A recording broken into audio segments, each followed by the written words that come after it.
Good morning. All India radio और आज सभा के एनालिसिस में आप सबों का स्वागत है। अगर ऑल इंडिया रेडियो के अंदर न्यूज़ की बात करें तो 2-3 न्यूज़ है, डिस्कस करेंगे। नेक्स्ट गल्फ़ कॉरपोरेशन काउंसिल के बारे में डिस्कस किया गया है, डिस्कस करेंगे। तो चलिए डिस्कशन स्टार्ट ही करते हैं। तो पहली न्यूज़ जो है हमारे पास 400th बर्थ जो है anniversary celebration of Ahom general Lachit Borphukan के बारे में ये मनाया जा रहा है। 400वीं जयंती है। प्रधानमंत्री ने नेशन को ओकेजन पर लचित दिवस के बारे में कहा है। ये लचित जी को ही समर्पित है। यहाँ पर एक बात जो है ध्यान रखने वाली है कि लचित बोरफुकन, एक सेकंड बता रहा हूँ कहाँ पर है, royal army of the Ahom kingdom, royal army of the Ahom kingdom of Assam, Assam का रॉयल आर्मी था अहोम किंगडम का, who defeated the Mughals and successful holded the affair, मतलब मुगल्स को इन्होंने डिफीट किया था। ये बहुत इंपॉर्टेंट हो जाता है। औरंगज़ेब के अंदर इन्होंने डिफीट किया था। और Assamese soldiers in the battle of Saraighat fort, Saraighat fort हुआ था 1671 ईस्वी में। कभी भी आपसे पूछा जा सकता है सरायघाट फोर्ट बैटल, मतलब बैटल समझो आप, 1671 ईस्वी में हुआ था। ये इम्पोर्टेंट होता है। अहोम किंगडम वैसे भी इम्पोर्टेंट होता है। ये असम वाला पार्ट है, तो इसे ध्यान रखना है। चलते हैं नेक्स्ट आर्टिकल में। देखो, Indian navy and royal navy Oman participate 13 यहाँ पर इंडिया और ओमान दो मिलकर बायलैटरल एक्सरसाइज करते हैं। नसीम अल बहर, ये सी ब्रिज है, मतलब समंदर में होता है। तो नेवी का एक्सरसाइज है क्या, नसीम अल बहर, ओमान और इंडियन नेवी के साथ। बस इतना ही पूछा जाता है, इतना ही ध्यान रखना है। चलते हैं नेक्स्ट आर्टिकल में। नेक्स्ट आर्टिकल की बात करें तो यहाँ पर IORA के बारे में बात की गई है।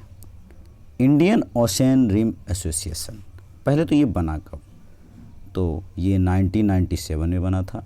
आपको मैं याद दिलाऊं, 1997 डेट बहुत इंपॉर्टेंट है। इसमें 5-6 घटनाएं आपको मिलेंगी, आप एक जगह इकट्ठा कर सकते हो। आपको अगर याद हो तो क्योटो प्रोटोकॉल भी तो 1997 में ही आया था UNFCCC का।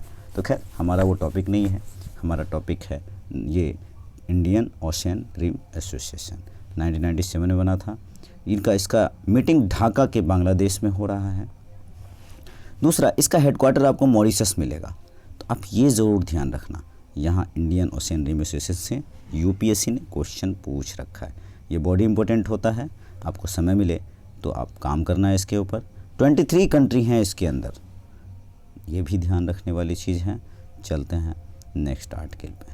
नेक्स्ट आर्टिकल की बात करें तो यहाँ पर GCC के बारे में बात की गई है। देखो, असल में गल्फ़ कॉरपोरेशन काउंसिल, ये जो गल्फ़ कॉरपोरेशन काउंसिल है 1981 में बना था। कौन कौन सा देश है ज़रा सा इसके बारे में जान लेते हैं।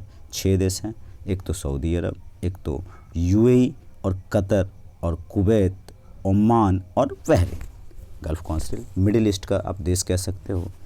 दूसरा क्या है कि इसमें कंटेक्स्ट क्या है कि अभी FTA साइन होने की बात कही जा रही है, फ्री ट्रेड एग्रीमेंट। हालांकि UAE के साथ हमारा ट्रेड पहले हो चुका है, लेकिन यहाँ पर अब बातचीत ही चल रहा है, वार्ता चल रहा है। आखिर FTA क्या है? सिंपल है, अपने हितों को संरक्षित किया जाता है। मतलब कोई भी देश FTA साइन करता है तो अपने हित को तो संरक्षित करता ही है, लेकिन FTA का मतलब ट्रेड पार्टनर, वो ट्रेड इस तरह से हो, बायलैटरल ट्रेड, कि एक दूसरे को समस्या नहीं हो, कोई दिक्कत नहीं हो। देखो, यहाँ पर जो ट्रेड होता है इसमें GCC से हम लोग ट्रेड डेफिसिट हमेशा रहते हैं। रीज़न क्या है? हाइड्रोकार्बन, मतलब क्रूड ऑयल हो गया, एनर्जी हो गया, फर्टिलाइज़र हो गया, ये सब बहुत ज़्यादा आता है। तो किस तरह से हम बैलेंस बनाएं? देखो, 2/3 हाइड्रोकार्बन हम लोग इंपोर्ट करते हैं। जैसे अभी सऊदी अरब में आप देखोगे तो इंफ्रास्ट्रक्चर बहुत ज़्यादा बन रहा है।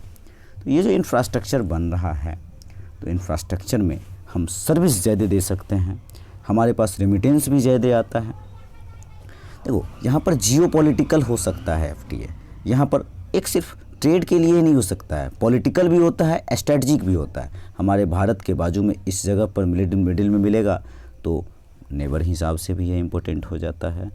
दूसरा क्या है? एनर्जी सिक्योरिटी, फूड सिक्योरिटी, और जो है स्ट्रेटजिकली ये भी बहुत ज़्यादा इम्पोर्टेंट होता है। हालांकि मिडिल ईस्ट की अभी शांति ज़्यादा दिख रही है, तो सिर्फ इसको FTA के नज़रिए से हमें नहीं देखना चाहिए, हमें इकोनॉमिक रूप से देखना चाहिए, पॉलिटिकल रूप से देखना चाहिए, स्ट्रेटजिक रूप से देखना चाहिए, ये इन्वेस्टमेंट के दृष्टिकोण से भी देखना चाहिए।